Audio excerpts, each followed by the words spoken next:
Missionary जो आहे किंवा जो सेवा करणारा आहे तो सेवक कसा ओळखायचा. मी मागच्या वेळेस तुम्हाला एकदा सांगितलं की तो रिपोर्ट देत नाही आहे मंडळीला की मी इथं सेवेला गेलो किंवा मी तिथं सेवेला गेलो, मी या ठिकाणी सेवा करत आहे, हा रिपोर्ट देत नाही आहे तो. तर सन पॉल त्याचं जे हृदय आहे ते हृदय मंडळीला ओपन करून सांगत आहे की सेवक जो आहे तो सेवक कसा असला पाहिजे आणि आम्ही कशी सेवा करतो. आम्ही मनुष्यांना संतोष देणारी सेवा करतो का, की आमचा स्वर्गीय बाप संतोषला जावा अशी सेवा करतो.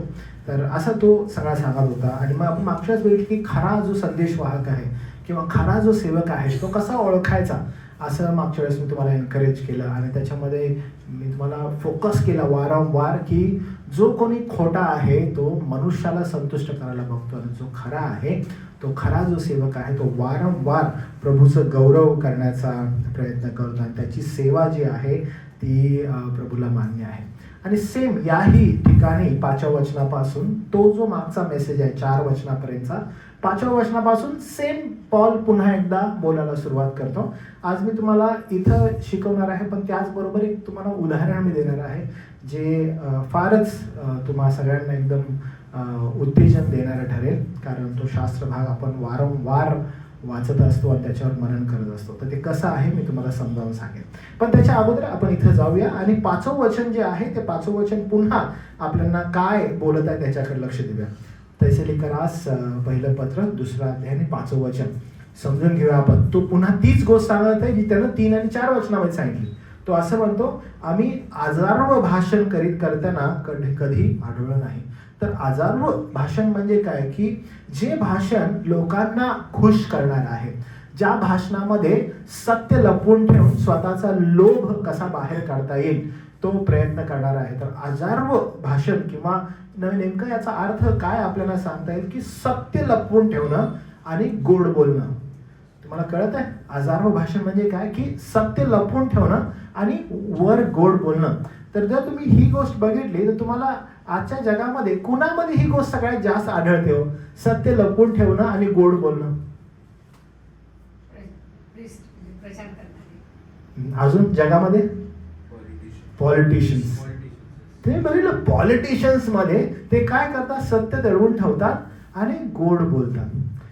तुम्हाला आठवतं भाईंदरला एक ब्रिज बनलेला होता, त्याचं तुम्ही बघितलं तो ब्रिज कसा बनलेला होता, असा सरळ असा आडवा होता. आणि मग त्याच्यावर खूप सारं लोक डिस्कस करू लागले की असं कसं काय डिझाईन बनलेलं आहे आणि मग असं होऊ शकतं का वगैरे खूप डिस्कशन चालू होतं. आणि जर तुम्ही बघितलं की लिटरल जर आपण जर डोकं लावलं म्हणजे विचार जरी केला, इंजिनियरचा सोडा, नॉर्मल व्यक्तीनं पण जर विचार केला की गाडी अशी जात आहे, अचानक समोर डिवायडर आलाय आणि जो 4 पदरी रोड आहे तो डायरेक्ट 2 पदरी होत आहे, म्हणजे त्याला कर्व नाहीये, तो डायरेक्टली बंद आहे.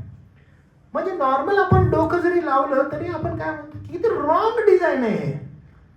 पण तुम्हाला माहित आहे आर पॉलिटिशियन्स ते तिथं गेले, हे डोळ्यांना दिसतंय आपल्या हे सत्य, पण व्हेरी सॉफ्टली गोड बोलून ते असे म्हटले नाही नाही नाही, तुम्हाला जे दिसत आहे ना तसं ते नाहीये, अजून तर बांधकाम पूर्णच नाही झालं. एव्हरीबडी स्टार्ट टॉकिंग, अजून तरी बांधकाम पूर्णच नाही झालं. नाही हो नाही, थोडीशी जागेची अडचण आहे, पण आम्ही ते प्रॉपर करणार आहोत, काय काळजी नका करू. आणि त्यांनी इनॉग्रेशन करणार होते, ते ओपन करणार होते त्याच्या अगोदर, पण त्या मधुर वारीनं अनेक लोक शांत झाले. नो प्रॉब्लेम, आमचं बांधकाम पूर्ण व्हायचं आणि पीपल आर रिलॅक्स. पण दिसतंय डोळ्यांना की दॅट इज रॉंग, हे चुकीचं आहे. पण त्या ठिकाणी ज्यावेळेस गोड भाषण येतं त्यावेळेस सत्य पण दवडलं जातं, लपवलं जातं. तुम्हाला माहित आहे ख्रिस्ती विश्वासामध्ये बिलकुल असंच आहे. म्हणून पॉल पर्टिक्युलरली हा शब्द वापरते की आमचं जे भाषण आहे ते अजिरवाज्य भाषण असं अजिबात नव्हतं. आम्ही अजिबात अशा प्रकारचं भाषण नाही केलं की आम्ही सत्य लपवून ठेवलं यासाठी की आम्ही लोकप्रिय व्हावं. तुम्हाला जे ऐकायचं आहे ते आम्हाला ऐकवायचं नाहीये, आम्हाला जे सांगायचं आहे तेच तुम्हाला ऐकायचं आहे. आणि कसं ऐकायचंय, मधुर वाणीनं. आणि ह्याच्यामध्ये विशेष करून जे राजकारणी असतात ना ते फार पुढे असतात. तुम्हाला ठाऊक आहे हीच गोष्ट ख्रिस्ती विश्वासामध्ये पुढे आलेली आहे. आणि आज तुम्हाला काय आढळतं? सेम गोष्ट आढळते की पुलपीट वरून अशाच प्रकारचं भाषण येत आहे की ज्या भाषणानं गोड बोलण्यात येत आहे आणि सत्य दवडण्यात येत आहे. तुम्हाला जे हवं आहे तेच सांगण्यात येत आहे आणि सत्य दवडण्यात येत आहे. आणि तुम्हाला काय दिसेल मग त्याच्यामध्ये तुम्हाला पाप दिसेल का? पाप नाही दिसणार. पापाचा उल्लेख आढळेल का? पापाचा उल्लेख नाही आढळणार. तुम्हाला पश्चातापासाठी इन्करेज केलं जाईल का? तेही नाही आढळणार. पण पवित्र शास्त्र वारंवार तुम्हाला आणि मला पाप, पश्चाताप याविषयी सांगत आहे. ते सत्य आहे.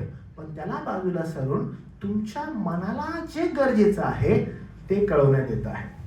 लक्षात घ्या, पॉल म्हणत आहे की हे केल्यानं देवाच्या वचनाचं सत्य बदलेल का? तर सत्य नाही बदलणार. ओके, तर आज मी तुम्हाला ना एक उदाहरण देतो बायबलमध्ये, ओके, पवित्र शास्त्रात, जे रिसेंटली माझ्याबरोबर घडलेलं आहे. ओके, आणि माझी इच्छा आहे की तुम्ही सगळ्यांनी तिथे जावं, त्या वचनामध्ये जावं आणि तुम्ही मला त्याची हेल्प करायची. ओके, आपण सगळेजण आज एकत्रित कसं करता येईल, शिकता येईल ते बघूया. ओके, मत्ती सुवर्तमान याचा 14वा अध्याय, मॅथ्यू चॅप्टर 14. चला बरं, आपण सगळेजण तिथं जाऊया आणि एकत्र शिकण्याचा प्रयत्न करू. ओके, आणि 13 पासून पुढं शास्त्र भाग कुणीतरी मोठ्यानं वाचा बरं, कुणाला मिळालेला आहे. 13व्या वचनापासून पुढं. येशू तेथून टारवात बसून निघाला आणि अरण्यात एकांती गेला. ओके, हे ऐकून लोक समुद्र नगरातून त्याच्या मागे पायी पायी गेले. बरं. मग त्याने बाहेर येऊन मोठा लोक समुदाय पाहिला. तेव्हा त्याला कळवळ आला व त्यांच्यातील दुखणेकऱ्यास त्याने बरे केले. दिवस उतरल्यावर त्याचे शिष्य त्याच्याकडे येऊन म्हणाले, ही अरण्यातली जागा आहे व वेळ होऊन गेली आहे. लोकांनी गावात जाऊन स्वतःकरिता खावयास विकत घ्यावे म्हणून त्यांना निरोप द्या. येशू त्यांना म्हणाला, त्यास जाण्याची गरज नाही, तुम्हीच त्यांना खावयास द्या. ते त्याला म्हणाले, आमच्याजवळ केवळ 5 भाकरी व 2 मासे आहेत. तो म्हणाला, ते इकडे माझ्याजवळ आणा. मग त्याने लोकसमुदायांना गवतावर बसण्याची आज्ञा केली आणि त्या 5 भाकरी व ते 2 मासे घेऊन त्याने वर आकाशाकडे पाहून आशीर्वाद दिला आणि भाकरी मोडून शिष्यांना दिल्या व शिष्यांनी लोकसमुदायांना दिल्या. मग ते सर्व जेवून तृप्त झाले आणि उरलेल्या तुकड्यांच्या 12 टोपल्या त्यांनी भरून घेतल्या. जेवणारे सुमारे 5,000 पुरुष होते, शिवाय स्त्रिया व मुले होतीच. बरोबर. आता हे शास्त्र भाग तुम्ही खूप लहानपणापासून ऐकला असेल, बरोबर आहे. 5 भाकरी आणि 2 माशीची स्टोरी आपल्याला माहिती आहे. आपण आपल्या लेकरांना पण ती स्टोरी शिकवलेली आहे. आणि मग मी अशा ठिकाणी होतो एकदा की ज्या ठिकाणी सगळे पाळक वर्ग आहेत आणि मीही त्या ठिकाणी होतो. शिकवणारे काही जण आहेत आणि ते म्हणत होते की चला मी तुम्हाला आज आउटलाईन कशी काढायची ती शिकवतो, म्हणजे मेसेज कसा तयार करायचा ते सांगतो. आणि मग त्यांनी हा शास्त्र भाग घेतला आणि या शास्त्र भागावर ते विचार करू लागले आणि ते प्रॉपर शिकवत होते. ते म्हणाले की चला आपण शिकू. त्यांनी एक फळा घेतला, व्हाईट कलरचा बोर्ड घेतला आणि ते म्हणाले की चला ऑब्झर्वेशन पहिला करा, म्हणजे निरीक्षण करा. आणि मग त्यांनी लिहिलं की ऑब्झर्वेशन, निरीक्षण असं लिहिलं. आणि निरीक्षण लिहिल्यानंतर ते म्हटले point number 1, point number 2, point number 3 आपल्याला लिहायचं, 3 लिहायचे. आणि तुम्हाला आता निरीक्षण करा. मग सगळे निरीक्षण करू लागले, तुम्हाला ह्याच्यामध्ये काय काय दिसतं आणि तुम्हाला आता ह्यातून मेसेज द्यायचा आहे. मग आता तुम्ही मला सांगा की आतापर्यंत आपण ही स्टोरी ऐकलेली आहे, तर तुम्ही ऑब्झर्वेशन केल्यावर तुम्हाला या ठिकाणी काय काय आढळतं बरं? काय काय आढळतं तुम्हाला इथं? तुम्हाला काय आढळतं बरं? आता ऑब्झर्वेशन करायचं आहे, आपलं निरीक्षण करायचं. काय काय आढळतं तुम्हाला इथं? बरोबर, तो अरण्यात एकांती गेलेला आहे, तिथून तो तारवातून निघाला. ओके, पायी पायी गेला, आपल्याला आढळलं. मग आपण पाहतो की लोकसमुदाय त्याच्या मागं आला. मग त्यांना खायला काही नव्हतं. मग काहीतरी येशूला त्यांचा कळवळ आला. बरोबर आहे, हे इम्पॉर्टंट आहे. येशूला काय आला? त्यांचा कळवळ आला. आपण सगळ्यांनी तिथे काय आला सगळ्यात कळवळ. मग तिथं मीच सांगितलं की लिहा तिथं की येशूला कळवळ आला. ओके, मी असं बोललो की येशूला कळवळ आला. तर माझं जे बोलण्याचा दृष्टिकोन आहे कदाचित त्या शिक्षकापर्यंत गेला नाही, पण मी म्हटलं की तुम्ही फर्स्ट पॉईंट हा लिहा की येशूला तिथं कळवळ आला. त्याने लिहिलं की येशूला कळवळ आला असं लिहिलं. बरं, ओके. मग तुम्ही पाहता कळवळ आल्यावर काय काय झालं तिथं खाली? त्यानं बरं केलेलं होतं. बरोबर, दुखणेकरांना बरं केलेलं होतं. खूप सारे दुखणेकरी आलेले, आजारी आलेले होते, त्यानं बरं केलं. अजून काय आढळलं तुम्हाला तिथं? उपवाशी होते. खूप लोक माग आलेले होते, उपाशी होते, तेही आढळलं आपल्याला. जवळ काही नव्हतं. काही नव्हतं त्यांच्या खायला, आपण तेही बघितलं. बरोबर. अजून काय? ख्रिस्तांचं जे देव पण आहे ते आपल्याला म्हणजे इनफॅक्ट जो पूर्ण माणूस पूर्ण देव जो होता पूर्ण मनुष्य, ते दोन्ही कॅरेक्टर्स या स्टोरीमध्ये आपल्याला दिसतात. देव आणि मनुष्याची पूर्ण कॅरेक्टर मनुष्य दिसतात. असल्यामुळे त्याला त्याला कळवळ आलेला दिसतो आपल्याला. आणि तो पूर्ण देव असल्यामुळे इतका मोठा चमत्कार तिथं झालेला आढळतो. ठीक आहे, चमत्कार झालेला आढळतो कारण त्याला कळवळ आलेला होता. अजून काही तुम्हाला आढळलं तिथं?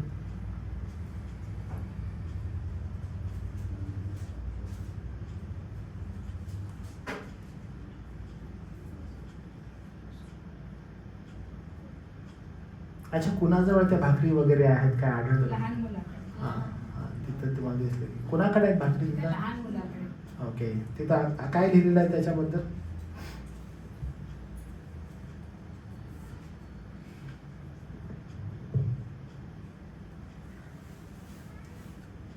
या इथे त्याचा उल्लेख दिसत नाही आपल्याला, बरोबर आहे? इथे उल्लेख नाही आहे.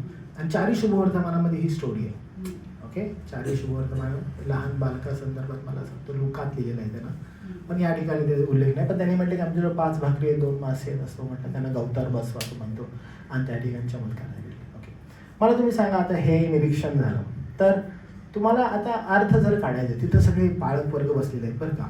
ओके, आणि मग ते म्हटलं की चला अर्थ काढूया आता. तर अर्थ कसा काढला असेल किंवा काय आतापर्यंत सेम आपले सेवक वर्ग असतात तर ते संदेश देतात. तर यातून काय संदेश मिळतो बरं? यातून काय संदेश मिळतो?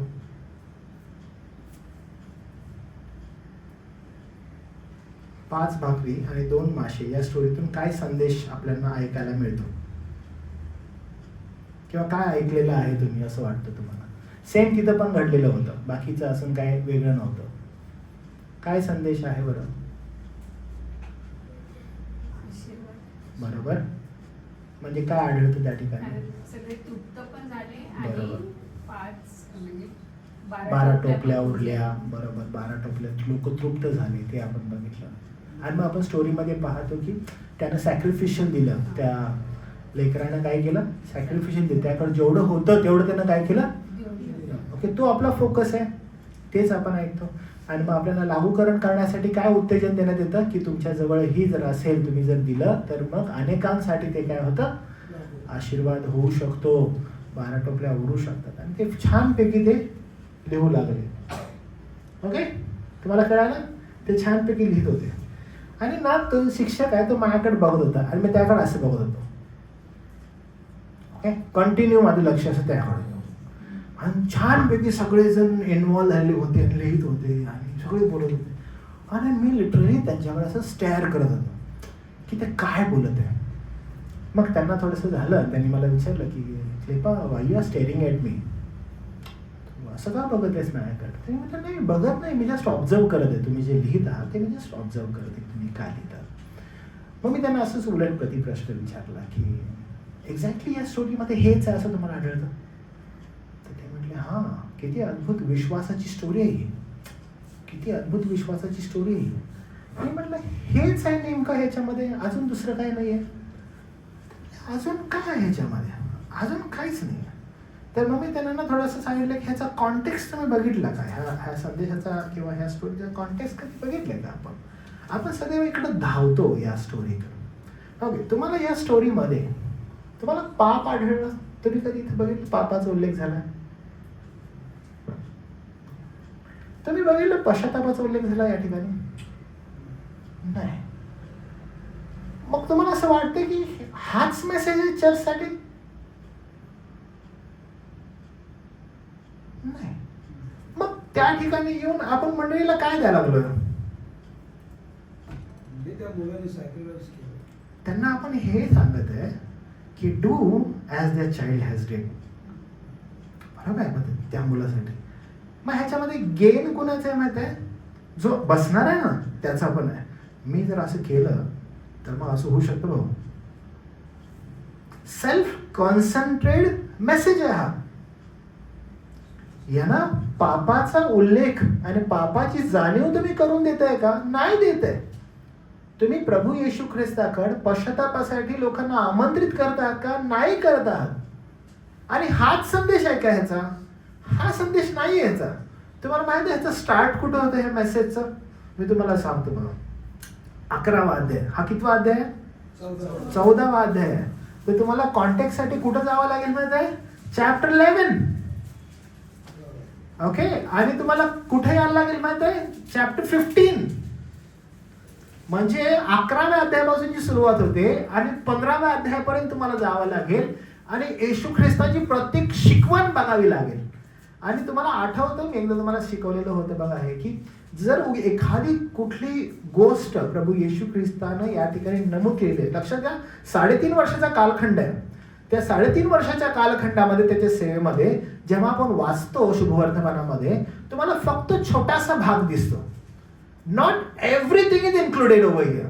म्हणजे जे मत्यानं पाहिलं किंवा त्याला ते आत्मसात झालं, पवित्र आत्म्यानं प्रगट केलं, मत्त्याने लिहिलं, मार्क लिहिलं, लूक लिहिलं, योहान लिहिलं. ही शुभवर्तमानाची पुष्कळशा स्टोरी सिमिलर आहेत.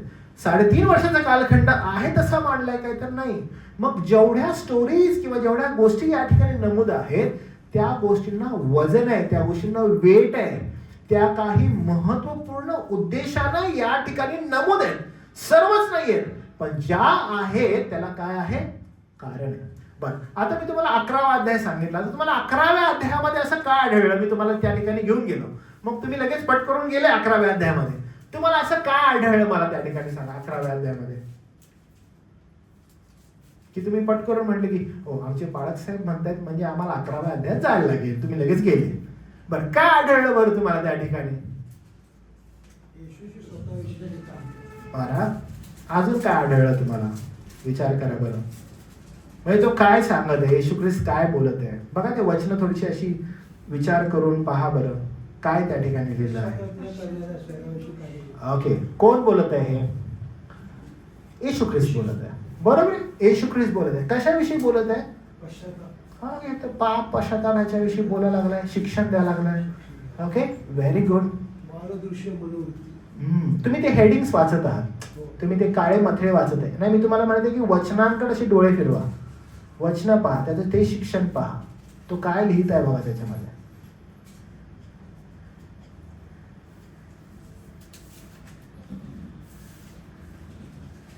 ओके, मी तुम्हाला 20 वाचा, 20 वचन. नंतर राजा नगरामध्ये 11वा अध्याय. नंतर राजा नगरांमध्ये त्याची पराक्रमाची बहुतेक कृत्ये घडली होती. त्यांनी पश्चाताप केला नाही म्हणून त्यांना तो असा दोष देऊ लागला. ओके, म्हणजे महत्कृत्य म्हणजे काय बरं? चमत्कार. फक्त चमत्कारच का? किती एक चमत्कार असतो, महत्कृत्य काय असतात? अनेक, बहुतेक, खूप सारे, एकच का नाही. म्हणजे अशा गोष्टी नमूद आहेत नाहीयेत की ज्या गोष्टी येशू ख्रिस्तानं ऑलरेडी केलेल्या आहेत.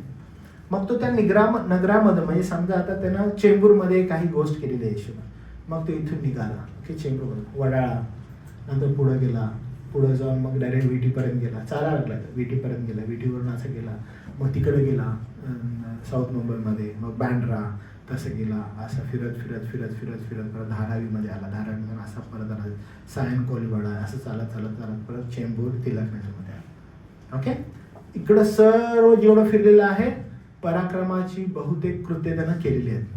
पराक्रमाची बरं का, सर्वसाधारण नाही, कसे पुष्कळ मोठी कृत्य केलेले आहेत फिरत आला. ओके, इथं आला. पुन्हा येशू ख्रिस्त आता म्हणत आहे की ज्या ज्या नगरांमधून मी गेलो, महत्कृत्य केली, मला परत त्या ठिकाणी राऊंड मारायचा. Got it? म्हणजे चिन्ह, चमत्कार, महत्कृत्य, मला परत एक राऊंड मारायचं. आणि येशू ख्रिस्ताने परत सुरू केलं. Okay, I start from here. Chembur, Wadala, विटी, बँड्रा, सायन कोलीवाडा आणि देन परत चेंबूर आणि इकडं आलो. तो म्हणत आहे ज्या ज्या नगरामध्ये त्याची पराक्रमाची बहुतेक कृत्य घडली त्या नगरामधून तो पुन्हा फिरू लागला आणि त्यानं काय बघितलं तिथं? होय, पश्चाताप नाही केला. म्हणजे चिन्ह, चमत्कार होऊ शकतो का? होऊ शकतो. त्यांना पापाविषयी पश्चाताप होऊ शकतो का? नाही. पापाचा पश्चाताप होऊ शकतो का? नाही. तुम्ही जर जराच रिवाइंड केले ख्रिस्ती विश्वासाकडे, तर ज्यावेळेस चिन्ह चमत्कार घडतो, कोण खुश होतो बरं? मनुष्य. तो आनंदी होतो, त्याला हर्ष उल्हास वाटतो, तो आनंद करू लागतो. ते त्याला पश्चातापाकडे आणू शकतं का? नाही आणू शकत. त्या नगरांमधून तो फिरू लागला आणि त्याने पाहिलं की त्यांनी पश्चाताप नाही केला. तर मग येशू ख्रिस्ताने काय केलं? अरे रे रे, तुम्हाला मी सांगतो पश्चाताप करा बरं. नाही, तो असं नाही बोलला. त्यानं काय केलं? तो त्यांना धिक्कार करू लागला, तो त्यांना श्राप देऊ लागला. कोण? अहो, येशू. तुम्ही येशूला असं कधी बघितलंय का? नाही बघितलं. तुम्ही येशूला सदैव कसं बघितलं माहिती शास्त्रामध्ये? He is so loving, he is so kind. तो येतो आणि असं जवळ घेतो. तो म्हणतो की या बालकांना माझ्याकडे येऊ द्या, त्यांना मना करू नका. येशू किती प्रीतीनं भरलेला आहे. तुम्हाला माहित आहे येशू कुठं रागात आहे? येशू इथं रागात आहे. ज्या ज्या नगरामध्ये त्याची पराक्रमाची बहुतेक कृत्य घडली, त्या नगरामधून तो फिरू लागला आणि त्यानं पाहिलं की एवढे महान महत्कृत्य चमत्कार झाले, पण पश्चाताप नाही केला. तुम्हाला मी सांगतो, आजचे बहुतांश जे क्रुसेड्स आहेत, बहुतांश जे मोठमोठ्या मीटिंग आहेत, लोक त्या ठिकाणी येत आहेत, आकर्षित होत आहेत. सो कॉल मोठमोठी नावं त्या ठिकाणी तुम्हाला दिसत आहेत आणि ते म्हणतात की या चमत्कारांची अनुभूती करा. पण त्यानं प्रभूला जे हवं आहे ते त्या ठिकाणी होत आहे का? नाही.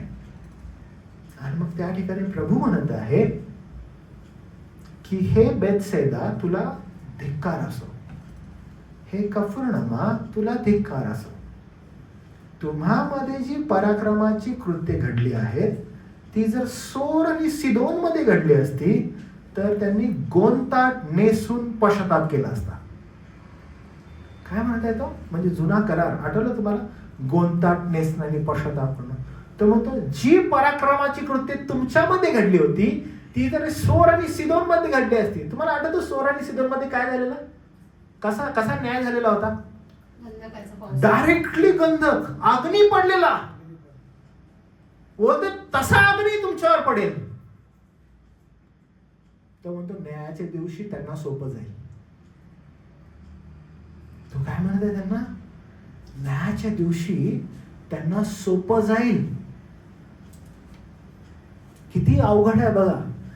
जे लोक चिन्ह चमत्कारासाठी प्रभूकडे येत आहेत, त्यांच्या संदर्भात दिलेलं प्रभूचं वचन आहे सरळ सरळ. बर, आता हे आपण कुठं वाचत आहे? 11व्या अध्यायामध्ये. आणि मग तुम्ही जर पाहाल, येशू ख्रिस्त निघालाय आणि येशू ख्रिस्ताच्या माग लोक समुदाय केवळ येत आहे. आणि तुम्ही वारंवार इथून 15व्या अध्यायापर्यंत बघाल की ते लोक त्याच्या मागच येतात. त्यासाठी माहित आहे? चिन्ह चमत्कारासाठी. ओके. आणि मग या ठिकाणी प्रभू येशू ख्रिस्ताचं गुणधर्म जो आहे किंवा ॲट्रिब्यूट जे आहे ते तुम्हाला या ठिकाणी दिसतं की त्याला कळवळा येतो. त्याला काय येतो? कळवळा. तो त्या लोकांकडे बघत आहे, त्याला फुल कंपॅशननं तो भरलेला आहे. आणि तो म्हणते काय ह्या लोकांना कोणच नाहीये, मी काय करू यांचं. आणि मग ते लोक बघा, इथून पुढे तुम्ही शिक्षण बघा. मी तुम्हाला हेडिंग्स दाखवतो. ओके, आपण हेडिंग फक्त वाचूया, मग तुम्हाला कळेल तो काय म्हणतो बघा. 12वा अध्याय 9व वचन. नंतर तो तिथून निघून सभास्थानात गेला आणि मग पहा वाळलेल्या हाताचा एक मनुष्य आला. तो तिथं आला, त्यानं म्हटला हात लांब त्याचा कर. त्यानं लांब केला, त्याचा हात बरा झाला. आपण खाली येतो आणि लोक मग म्हणू लागले की हा चिन्ह चमत्कार करतो, सैतानाच्या सहाय्यानं हा सगळे चिन्ह चमत्कार करत आहे वगैरे असं बोलतो. तो बोलतो तुम्हाला असं वाटतं? नाही, मी असं काही करत नाहीये आणि असं होऊ शकतं का? तो बोलतो असं होऊच नाही शकत. आणि मग ते लोक म्हणतात तू एवढे चिन्ह चमत्कार करत आहे, आमची एक इच्छा आहे की तू काय कर, तू एक चिन्ह पाठव. कशातून? जसं योनाचं चिन्ह होतं ना, तशा चिन्ह वाचून तुम्हाला दुसरं चिन्ह मिळणार नाही असं येशू ख्रिस्त त्यांना म्हणतो. तो म्हणतो आम्हाला तुझ्यातून चिन्ह बघायचं आहे. लोक त्याकडे चिन्हाच्या अपेक्षेने लागले. येशू म्हणतो नाही, मी तुम्हाला दाखवणारच नाहीये. पुढे गेल्यावर तुम्हाला 13वा अध्याय येतो. 13व्या अध्यायामध्ये प्रभू येशू ख्रिस्त त्यांना सांगत आहे की पहा, मी तुम्हाला कुठं लक्ष द्यायला सांगतो तर दृष्टांत त्याला दाखवतो. दृष्टांत काय आहे? तो वचनाचा दृष्टांत आहे. तो त्यांना म्हणतो, पहा जमिनीवर पडलेला आहे, खडकावर पडलेला आहे, काट्याकुट्यात पडलेला आहे, आणि तो वचनाकडे लक्ष द्यायला सांगतो. कारण काही तुमच्यातली लोक आहेत सुपीक जमिनीवरती वचन पडणार आणि ते फलद्रूप होणार, असं त्यांना तो फोकस करायला सांगतो. पण ते त्यांना कळत नाही. नंतर पुन्हा तो वचनासंदर्भात उदाहरण देतो आणि मग पेरणी करणाराचा दृष्टांत आहे त्याच्याविषयी सांगतो. त्याच्यानंतर तो मोहरीचा दाना जो आहे त्याच्याविषयी सांगतो. तो निदानासंदर्भात सांगतो. तो मोती आणि जी ठेव आहे त्याच्या संदर्भात सांगतो. हा प्रत्येक जे उदाहरण आहे हे प्रत्येक उदाहरण त्याच्या वचनासंदर्भात आहे, त्याच्या वचनासंदर्भात आहे. हे सगळं त्यांना तू सांगत आहे, पण तरीही लोकांना कळत आहे का? तरीही लोकांना कळत नाही. आणि मग आपण पाहतो 14व्या अध्यायाची सुरुवात होते. 14व्या अध्यायामध्ये पण आपल्याला काय दिसतं की योहान जो आहे त्याचा मृत्यू होता आणि लगेच या 5000 लोकांची गोष्ट आपल्याला दिसते की 5000 लोक त्याच्या मागे आले. येशूला कळवळा आला, येशू ख्रिस्ताने त्यांना अन्न दिलं, त्यानं उपयोग केला, जे काही त्यांच्याजवळ होतं त्या गोष्टीचा त्यानं उपयोग केला. म्हणून तुम्हाला आढळतं बघा की एका ठिकाणी लेकराचा, लहान मुलाचा दृष्टांत आहे, एका ठिकाणी दृष्टांत नाही, नाव नाहीये, काही ठिकाणी केवळ असं आहे की आमच्याजवळ एवढंच आहे असं सांगण्यात आलेलं आपल्याला आढळतं.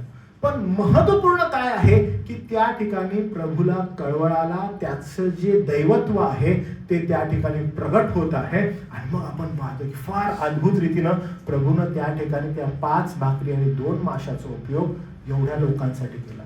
ह्याच्यामध्ये एवढी मोठी गोष्ट घडलेली आहे, त्याचा परिणाम काहीतरी व्हायला पाहिजे. ह्याचा परिणाम काहीतरी व्हायला पाहिजे. लोकांनी पश्चाताप करायला पाहिजे, लोकांनी आपल्या पापाची कबुली द्यायला पाहिजे, ख्रिस्ताला वळायला पाहिजे. काहीच नाही. तुम्हाला माहित आहे काय ह्याचा परिणाम? तुम्ही बघा किती भयान ह्याचा परिणाम आहे. तुम्ही खाली वाचा आता ती स्टोरी, वचन 22 पासून पुढे. 22 पासून पुढे कोणीतरी वाचा. आपण नंतर मी लोक समुदायांना निरोप देतो आहे, तोपर्यंत तुम्ही ताडवात बसून माझ्या पुढे पलीकडे जा, असे म्हणून येशूने शिष्यांना लगेच पाठवून दिले. मग लोक समुदायांना निरोप दिल्यावर तो प्रार्थना करण्यास डोंगरावर एकांतात गेला आणि रात्र झाल्यावरही तो तेथे एकटा होता. इकडे वारा तोंडचा असल्यामुळे किनाऱ्यापासून बऱ्याच अंतरावर तारू लाटांनी. तुम्हाला कळालं या ठिकाणी काय झालं की तो पुन्हा एकांतामध्ये गेला प्रार्थना करण्यासाठी. आणि मग आपल्याला आढळतं की आता तो दुसऱ्या साईडला गेलेला आहे. आणि मग येशू ख्रिस्त तिकडे गेल्यानंतर तो एकटाच आहे. आणि मग अचानकपणे असं झालेलं आहे की वारा तोंडचा असल्यामुळे तारू लाटांनी हैराण झालेल्या समुद्राच्या मध्यभागी होते. तेव्हा रात्रीच्या 4थ्या प्रहरी तो समुद्रावरून चालत त्यांच्याकडे आला. कोण आला बरं?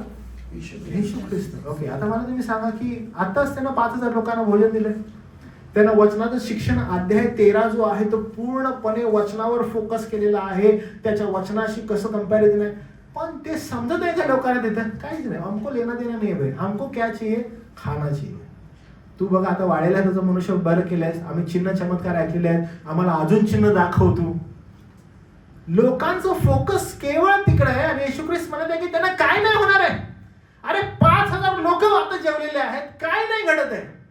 आता इथं बोटीत कोण आहेत? शिष्य, ज्यांनी हे सगळं जवळून बघितलंय. तुम्हाला आढळलं काय झालंय की एवढं सगळं जवळून बघितलेलं आहे ते शिष्य आता बोटीत आहे. आणि काय घडत आहे बघा या ठिकाणी. आणि हे सगळं मी तुम्हाला यासाठी सांगत आहे की जर पाळक वर्गांची अवस्था ही आहे तर मग मंडळांची अवस्था प्रियांनो काय असेल की पापाविषयी आणि पश्चातापा संदर्भात लोक जर बोलत नाहीत तर प्रॉब्लेम आहे. येशू ख्रिस्ताचं येण्याचा उद्देश जर लोकांपर्यंत जात नाहीये आणि दैहिकतेच्या भुकेले लोकांना जर दैहिकता आणि भौतिकता जर आपण देत आहे तर परिस्थिती फार बिकट आहे. आपली ख्रिस्ती समाजाची अवस्था बिकट आहे. We are not giving the food which Christ has literally given. आणि बघा काय घडत आहे. मग असं झालंय, शिष्य त्याला तारावरून चालताना पाहून घाबरे होऊन म्हणाले, भूत आहे, भूत आहे. तुम्ही बघितलं काय झालं की त्यांनी ख्रिस्ताला समुद्राच्या पाण्यावरून चालताना पाहिलं आणि काय ओरडले ते? भूत आहे, भूत आहे. एवढं सगळं पाहिलेलं आहे आणि समोर जो आहे इतकं पाहिलेला आहे, तो येशू आहे, दिसत आहे, आणि ते काय म्हणतात, भूत आहे, भूत आहे. किती टेरेबल आहे बघा. माणसाची दैहिकतेची वासना ही किती मोठी आहे की they don't believe in it. ते विश्वास ठेवत नाहीत. त्यांना अजून चिन्ह चमत्कार पाहिजे. का माहित आहे? तुम्ही बघा काय झालं त्या ठिकाणी. म्हणत आहे, परंतु येशू त्यास म्हणाला, धीर धरा, मी आहे, भिवू नका. आणि मग बघा लालसा कशी आहे. तेव्हा पेत्राने उत्तर दिले, प्रभूजी, आपण आहात तर पाण्यावरून आपल्याकडे यावयास मला सांगा. तुम्ही बघितलं लालसा काय? मनुष्य हा सदैव या गोष्टीसाठी भुकेला आहे. हमको और चाहिए, और चाहिए हमको. तो म्हणतो, तू चालतोयस ना, मला पण चालायचंय. अरे आत्ताच बोलला भूत आहे, भूत आहे. आत्ता जस्ट काय बोलला, भूत आहे, भूत आहे. आणि तो म्हणतो, नाही भिवू नको, मी आहे. तू आहेस? अच्छा, मग आता मला सांग, मला पण पाण्यावरून चालायचं. आता ह्याच्यामध्ये काय मिळणार आहे सांगा? थोड्याच वेळामध्ये बोटीमध्ये येणार आहे. पण मला चालायचं, मला काय, मला चालायचंय. तुम्ही पहा, आज ही सेम गोष्ट होते. ख्रिस्ताने केलं, मी पण करू शकतो. ख्रिस्त बोललेला आहे, माझ्यावर विश्वास ठेवणार, ह्याच्यावर महत्कृत्य करेल, आम्ही पण करणार, आम्हाला पण करायचं आहे. एव्हरीवन इज बिहाइंड दिस. प्रत्येक जण ह्याच्या मागे पळालेला आहे. पण ख्रिस्त जे शिकवण देत आहे, पाप आणि पश्चाताप संदर्भात, कोणी करत नाहीये, कोणी देत नाहीये. सगळे घाबरलेले आहेत. मनुष्याला त्याचं पाप कसं सांगायचं, हे'll get offend. त्याला वाईट वाटतं, त्याला दुःख होतं, नको सांगायला. म्हणून पॉल म्हणतो, आम्ही अजेर्व भाषण करताय का? सत्य लपवत आहे का तुमच्यापासून? बोलतो, आम्ही सत्य लपवत नाही तुमच्यापासून. तुमच्या मनाला वाटेल ते आम्ही बोलत आहे का? नाही, प्रभूची इच्छा जी आहे ती करत आहे. आणि हे ह्याच्यासमोर तुमच्यासमोर उदाहरण, जे माझ्या समवेत घडलेली गोष्ट आहे. माझ्या आजूबाजूला बसणारे सगळे जण जे सगळे होते, आणि मी पाहते, आणि जो शिकवणारा लिहिणार आहे तो लिहित आहे. तुम्हाला माहिती आहे परिणाम काय झाला? जेव्हा मी त्या लोकांना हे सांगितलं, तुम्हाला शॉक बसेल की त्या ठिकाणी एवढे सगळे बसलेले ना, त्यांना समोर काय बोलावं कळत नव्हतं, कारण त्यांनी ऑलरेडी त्यांचं सगळं तयार केलेलं होतं. आणि ज्यावेळेस मी हे एक्सप्लेन केलं, त्यावेळेस nobody is dare to stay there. ते बसू नाही शकले. तुम्हाला माहिती आहे त्यांनी काय केलं? त्यांनी ती मीटिंग डिस्प्यूट केली. त्यांनी त्या ठिकाणी ती मीटिंग बंद केली, सगळे निघून गेले. मला सांग, पट पट पट पट पट पट पट.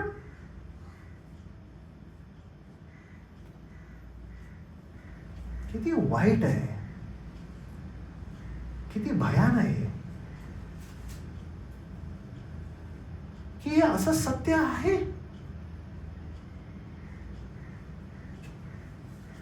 ही जी मी तुम्हाला सांगत आहे, हे घडलेलं आहे, माझ्या समोर घडलेलं आहे. त्यांना ऐकायचं नाहीये.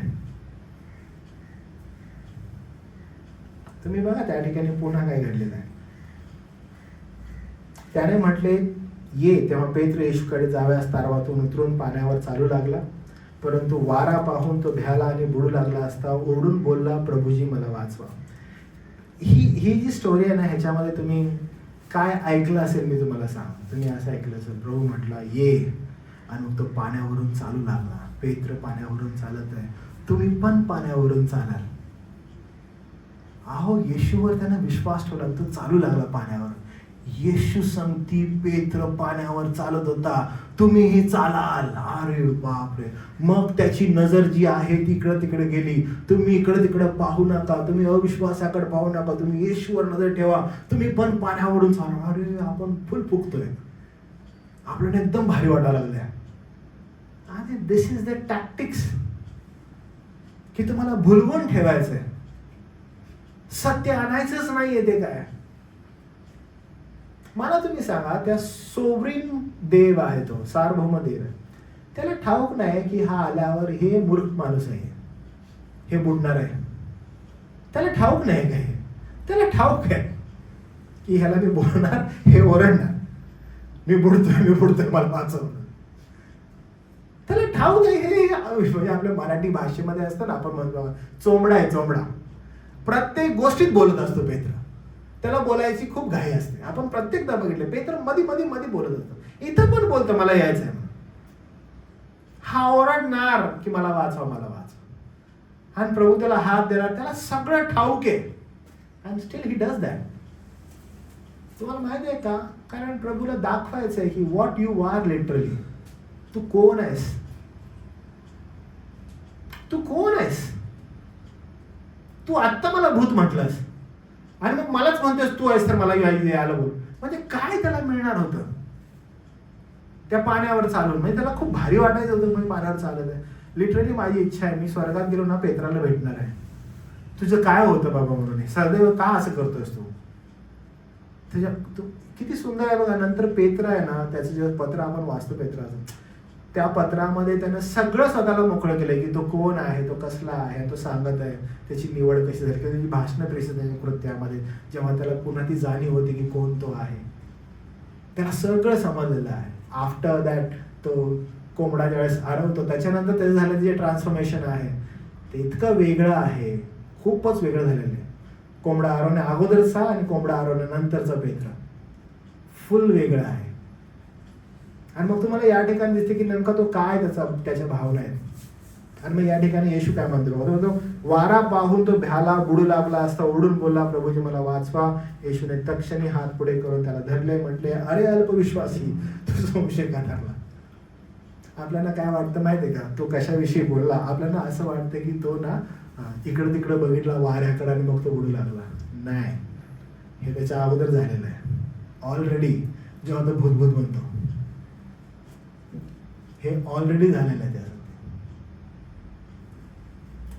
मग ते तारवात चढून वारा पडला तेव्हा ते तारवात होते ते पाया पडून म्हणाले, आपण खरोखर देवाचे पुत्र आहात. आता काय म्हटले, आपण खरोखर देवाचे पुत्र आहात. मनुष्याला ना सदैव हे पाहिजे. तुम्हाला परत दिसतं पापाविषयी पश्चातापाविषयी काय झालेलं आहे. नाही, हा समुद्रावरून चालून पण अजून काय बोलत नाहीये. That's the life. ते जीवन आहे. प्रेमनो, हेच असंच सगळीकडे चालू आहे. तुम्हाला आणि मला फार चाणाक्ष राहायचं आहे या स्थितीमध्ये. खरा सेवक जो आहे, जसं पॉल या ठिकाणी भाषण करतो, फॅसिलिटीच्या लोकांना लिहितो, तर तो असंच लिहित नाही. तो म्हणतो की आम्ही अजार्व भाषण करीताना कधी आढळलं नाही, हे तुम्हाला माहीत आहे. तसेच लोभाने कपटवेश धारण केलेले असे आम्ही कधी आढळलो नाही, देव साक्षी आहे. म्हणजे कधी कपटानं तुझ्यानं येऊन बोललो नाही, काही मनामध्ये कपट आहे आणि कधी असं येऊन बोललो नाही. हे फार इम्पॉर्टंट आहे ॲज अ पास्टर, पाळक म्हणून, की मनामध्ये काही कपट नाहीये, असं काही आतमध्ये ठेवलेलं नाही आणि मग बाहेर काही वेगळं आणत आहे, बिलकुल नाही. तर पॉल या ठिकाणी अजिबात काही सेवेसंदर्भात रिपोर्ट देत नाहीये. तो म्हणतो की खरा सेवक कसा आहे ते मी तुम्हाला सांगतो. तो मंडळी संदर्भात कशी काळजी घेते ते तुम्हाला सांगतो. मी तुम्हाला हे का बोललेलो आहे किंवा का हे स्टोरी सांगितलेलं आहे की जस्ट घडलेली घटना आहे. ही घडलेली घटना आहे की लोक या प्रवाहामध्ये प्रत्येक जी स्टोरी आहे किंवा प्रत्येक जी गोष्ट आहे की कशी मनुष्याच्या लाभाची आहे, तुमच्या कशी लाभाची आहे, गोड बोलून कसं सांगता येईल तो सांगण्याचा प्रयत्न आहे. पण त्याचं सत्य तेच आहे का? त्याचं सत्य ते नाहीये. आपण आताच पाहिलं की कोणतंही कपट न धरता जी जेव्हा सांगण्यात येत आहे ते कसं पश्चातापासाठी पापासंदर्भात बोलण्यात येतं. आणि मग काय दिसतं बघा तुम्हाला, तो बोलतो खरा सेवक लाभासाठी किंवा लोभासाठी कपट वेशाने येत नाही.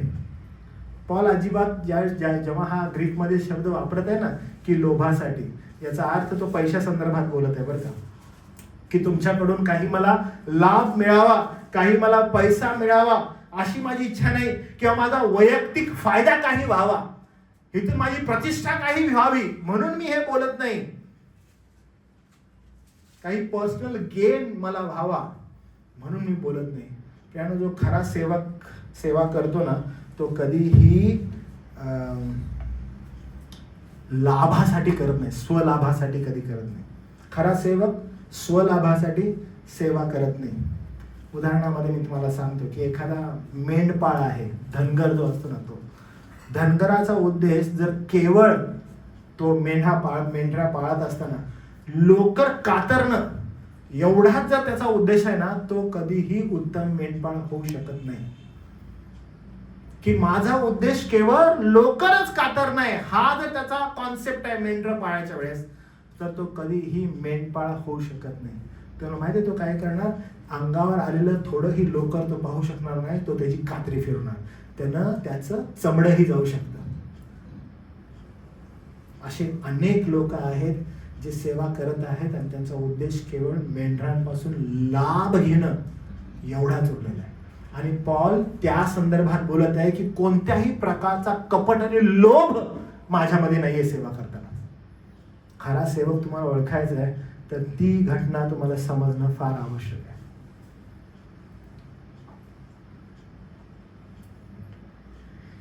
तो मेंढपाळ नाहीये किंवा असा पाळक मेंढपाळ नाहीये, तो व्यापारी आहे. काही सो कॉल्ड सेवक आहेत ते व्यापारी नाही आहेत पण नोकरी करत आहेत. आणि पॉल त्यांच्या संदर्भात ही गोष्ट बोलत आहे. आम्ही तसे आहोत का? पॉल म्हणतो आम्ही तसे नाही आहोत. हे बोलत असताना मी तुम्हाला मलाही पारखण्याची वेळ आहे स्वतःला.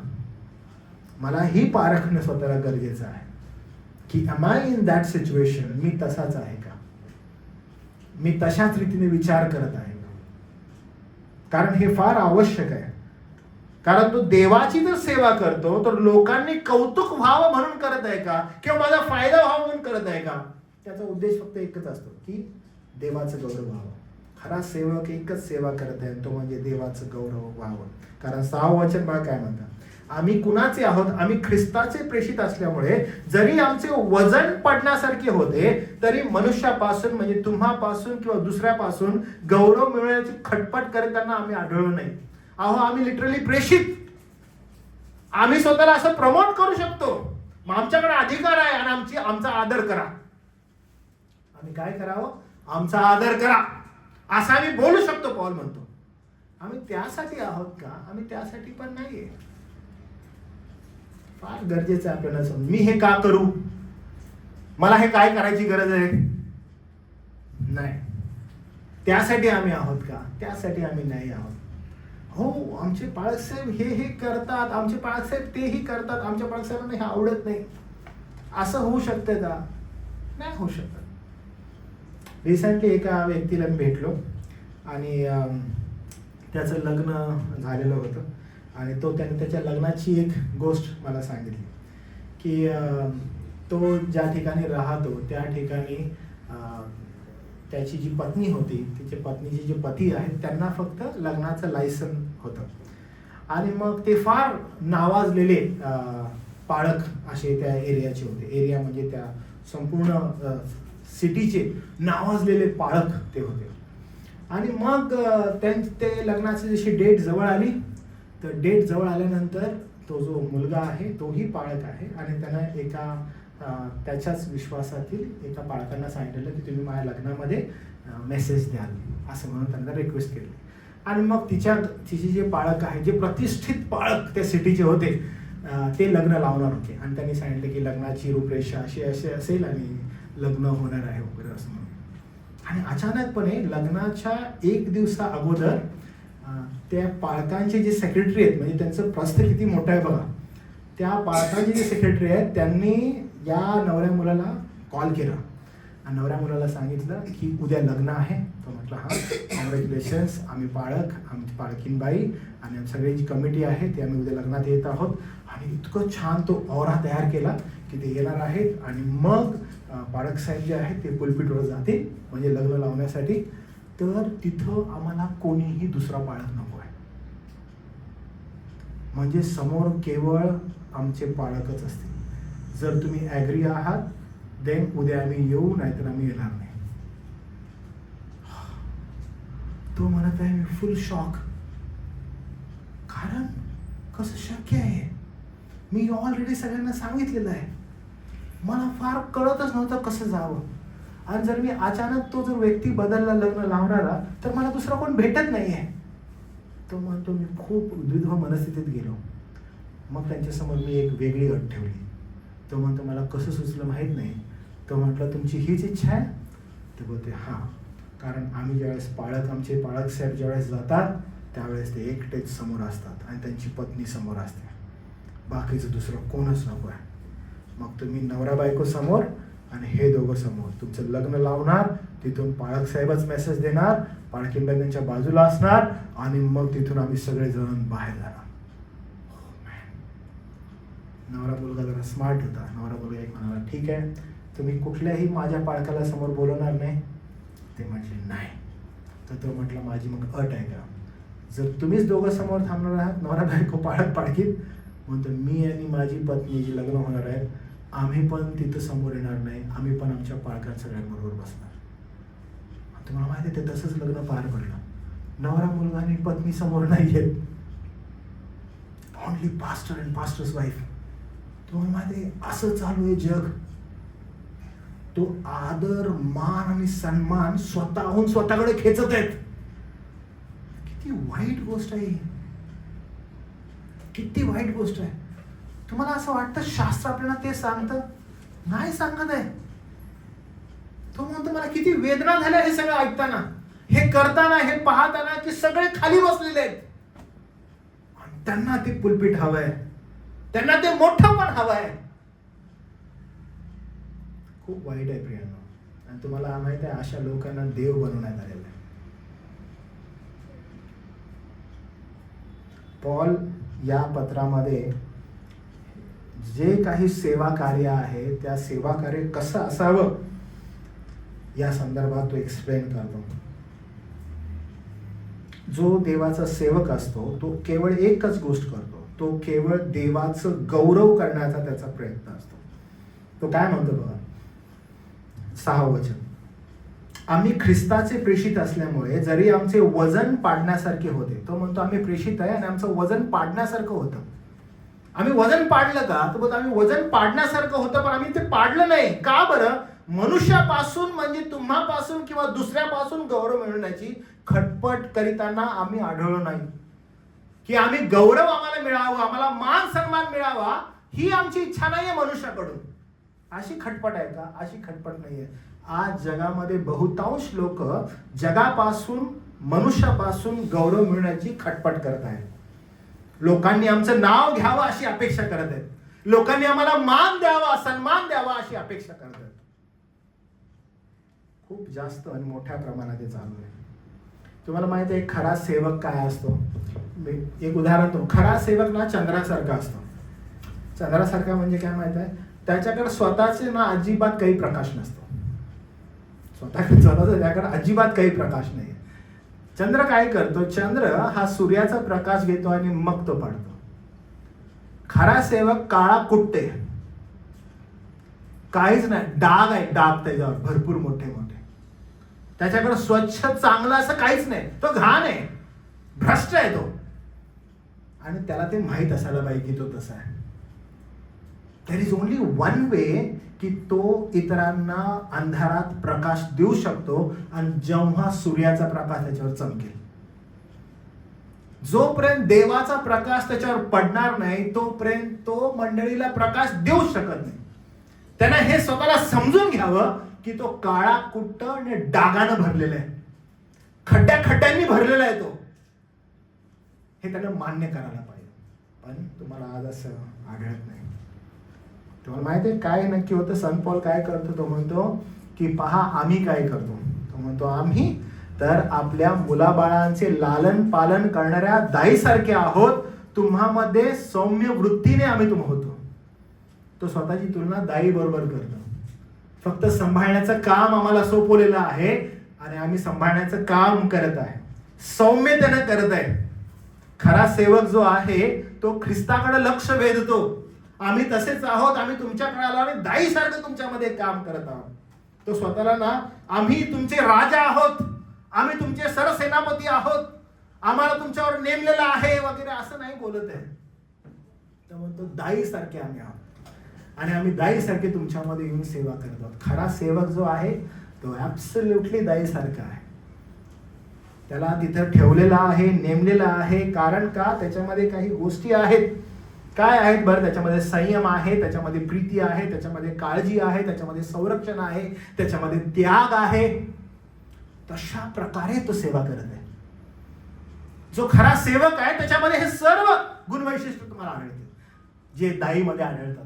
संयम आढळतो, प्रीती आढळते, त्याग आढळतो, संरक्षण करणारा आढळतो, काळजी घेणारा आढळतो.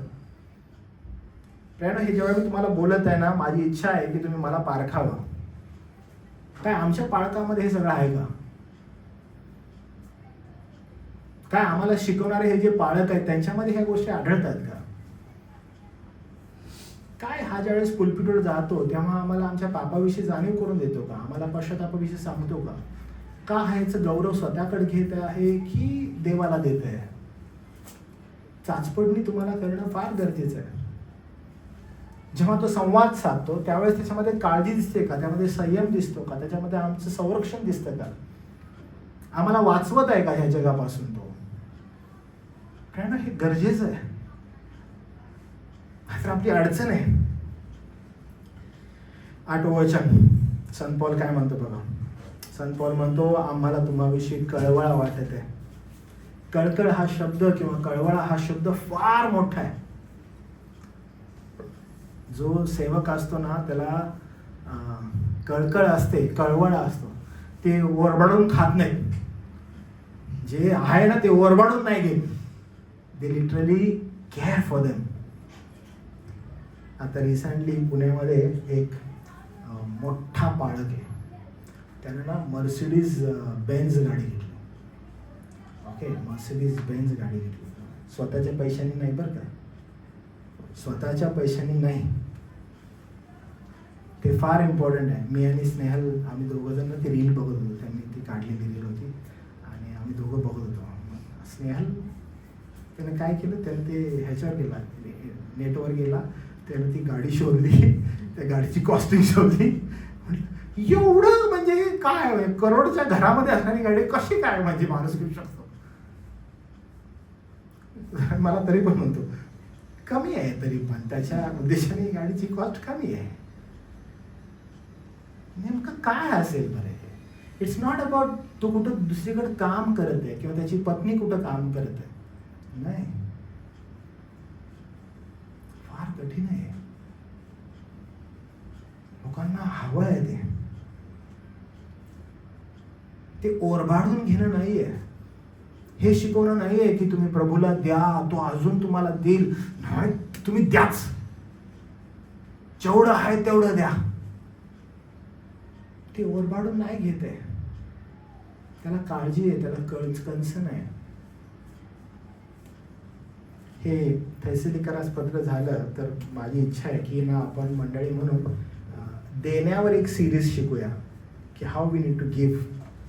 आपल्याला कसं द्यायचं आहे आपण एक सिरीज शिकू. कारण खूप कठीण असं जातं.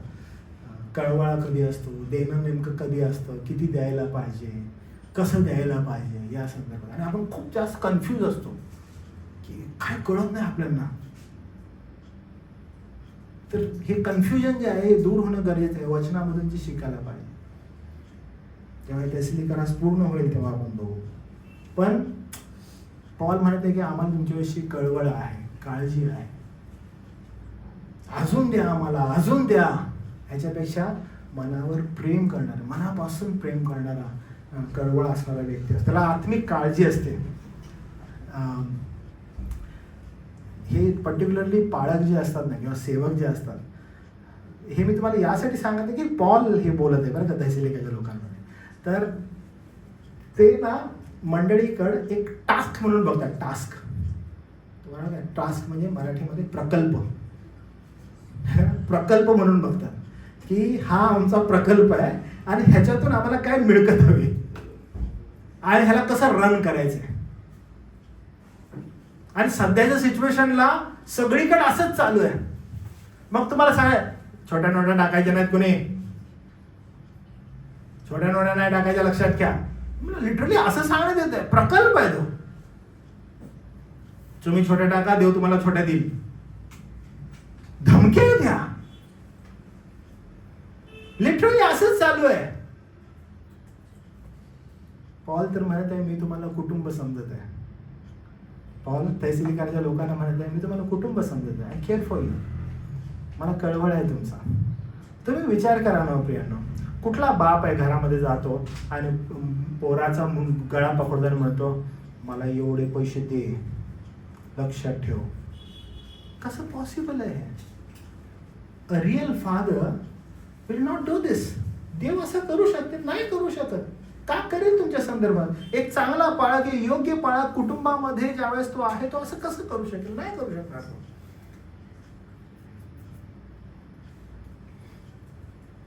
तुम्हाला एक संपत असताना हा 8वं वचन आहे. तुम्हाला एक उदाहरण देतो मी, म्हणजे तुम्हाला अधिक चांगल्या रीतीने समजेल. 2 शिक्षक आहेत. ओके, 2 शिक्षक आहेत. 2 शिक्षकामध्ये एक शिक्षक जो आहे तो शाळेत जातो आणि त्याला महिन्याची जी मिळकत आहे ती मिळकत मिळत आहे, पगार मिळत आहे आणि तो मग काय करतो, येऊन शिकवत आहे. पगार मिळत आहे, तो शिकवत आहे, चांगला शिकवत आहे. पण त्याला पगार मिळत आहे म्हणून तो काय करत आहे, शिकवत. त्याचा पगार बंद, शिक्षण बंद. दुसरा एक शिक्षक आहे, तो येत आहे आणि त्याचा उद्देश शिकवण्याचा असा आहे की मी ज्या लेकरांना शिकवत आहे त्या मुलांचं भवितव्य घडवलं जावं. ह्याच्यामध्ये डिफरन्स आहे. तो शिक्षक येत आहे, चांगला शिकवत आहे, पण त्याला जो पगार मिळत आहे त्या दृष्टिकोनातून तो काय करत आहे, शिकवत आहे. त्याचा पगार बंद, त्याचं सगळंच बंद, तो नाही होऊ शकत. पण एक शिक्षक आहे, त्याच्या विचारशक्तीमध्ये किंवा त्याच्या विचारामध्येच असं आहे की मी इथं जात आहे यासाठी की लेकरांचं भवितव्य घडवावं. याला पण पगार मिळत आहे का? ह्याला पण पगार मिळत आहे, पण याचा पगार ज्यावेळेस बंद होईल त्यावेळेस तो हे नाही बघणार हाय हाय माझा पगार बंद झाला. कारण का? त्याचा दृष्टिकोन शिकवण्याचा वेगळा आहे. त्याला त्यांचं भवितव्य घडवायचं आहे. म्हणून इकडून त्याला काही अडचण आल्या त्या अडचणींवर तो मात करतो आणि पुढे जातो आणि पुढे जाऊन त्याला भवितव्य घडवतो. तुम्हाला सांगतो मी, आपल्यामध्ये किंवा ह्या ख्रिस्ती समाजामध्ये आपल्याला अशा सेवकांची गरज आहे की जे आध्यात्मिक दृष्टिकोनातून दूरदृष्टी ठेवून मंडळीकडे बघत आहेत. जी ख्रिस्ताची शिकवण आहे ना ती शिकवण्याचा प्रयत्न करत आहेत. We need such pastors. आपल्याला ह्या सेवकांची गरज आहे. लक्षात ठेवा, खरा सेवक जो आहे ना, पॉल जो लिहित आहे तसं तो म्हणते देवामध्ये सुवार्तेचे केवळ दानच नव्हे तर त्याच्यावरील आमच्या अत्यंत प्रेमामुळे तुमच्याकरिता आपला जीवही देण्यास राजी होतो. म्हणजे मेंढरांसाठी तो जीवही द्यायला तयार आहे. जीवही देऊ शकतो. इतकी प्रीती, इतकं प्रेम. पण भाडोत्री मेंढपाळ असतात ना, ते जर असतील, लांडगा आला तर सगळ्यात पहिला पळ काढणारा तो असतो. त्याला मेंढरांची काही घेणे देणं नाही. पॉल इतकं स्पष्टपणे आपल्याला ते सांगत आहे, प्रगट करत आहे, कारण हे आवश्यक सत्य आहे. आणि या सत्यापासून अजून काही शेवटपर्यंत जी वचनं आहेत, पुढच्या रविवारचा पण संदेश बिलकुल ह्याच्यावरच आहे. खरा सेवक कसा ओळखायचा याच्यावरच आधारित आहे. कारण जर या वचनामध्ये आपल्याला ही त्या सेवकामध्ये ही जर 6 गोष्टी दिसल्या तर त्या फार मनापासून तो सेवक आणि त्या सेवकाचं आपण देवाला धन्यवाद दिला पाहिजे. अशा सेवकासंदर्भात 6 गोष्टी कोणत्या आहेत आपण बघूया. पहिली गोष्ट जी आपण शिकलो, तो लोकांना खुश करण्यासारखं बोलत नाही. दुसरी गोष्ट, तो लोभासाठी सेवा करत नाही. तिसरी गोष्ट, तो स्वतःचं गौरव शोधत नाही. तो सौम्य आणि प्रीतीनं भरलेला असतो. 5वी गोष्ट, तो लोकांवर मनापासून प्रेम करतो. आणि 6वी गोष्ट, तो स्वतःचं अर्पण किंवा स्वतःचा मेंढरांसाठी जीव द्यायलाही तयार असतो. तर प्रभू देव बाप करो की असे सेवक आपल्या महाराष्ट्रामध्ये देव आपण उभे करावेत, जेणेकरून मंडळ्या सदृढ व्हाव्यात आणि जी ख्रिस्ताची शिकवण आहे ती मंडळीला अधिक चांगल्या रीतीनं द्यावी, आणि ती म्हणजे पाप आणि पश्चाताप, ख्रिस्ताचं येणं या संदर्भात आपल्याला शिक्षण मिळावं. प्रभू देव बाप करो आपल्याला ही पारख करण्यासाठी सहायता आणि मदत करो. तर प्रार्थना करूया आपण. प्रभू देवा, आम्ही तुझे आभार मानतो, तुला धन्यवाद देतो. आणि प्रभू यावेळेला मी स्वतःला देवा तुझ्या हाती ठेवतो, कारण हा संदेश प्रथम देवा मजपासून मला विचार करून देवापा हा देण्यासाठी तुझी कृपा पुरवलीस. कारण मला पुन्हा एकदा हे विचार करणं गरजेचं आहे की काय ही जी सेवा तू मला सोपवून दिलेली आहेस, की देवापा तू दिलेल्या प्रीतीद्वारे होत आहे, की याच्या मागं माझा काही स्वार्थ आहे. प्रभुदेवापा, या सेवेद्वारे मी ख्रिस्ताचं गौरव करत आहे की मी स्वतःचं गौरव शोधत आहे. प्रभुदेवापा, मला अजून विचार करणं गरजेचं आहे की मी तू दिलेल्या ह्या लोकांवर प्रीती करत आहे की मी देवापा त्यांचा वापर करत आहे. कारण खऱ्या सेवकाची ओळख जी देवा तुझ्या वचनामध्ये आहे ती देवापा प्रीतीनं भरलेला, ख्रिस्ताचं गौरव करणारा, ख्रिस्तानं जे लोक त्याला दिलेले आहेत त्यांच्यावर प्रीती करणारा अशी आहे. आणि प्रभू ही सेवा ही त्याच प्रकारे आहे. तशी करण्यास प्रभुदेवापा तू मजवर दया कर. प्रभुदेवापा,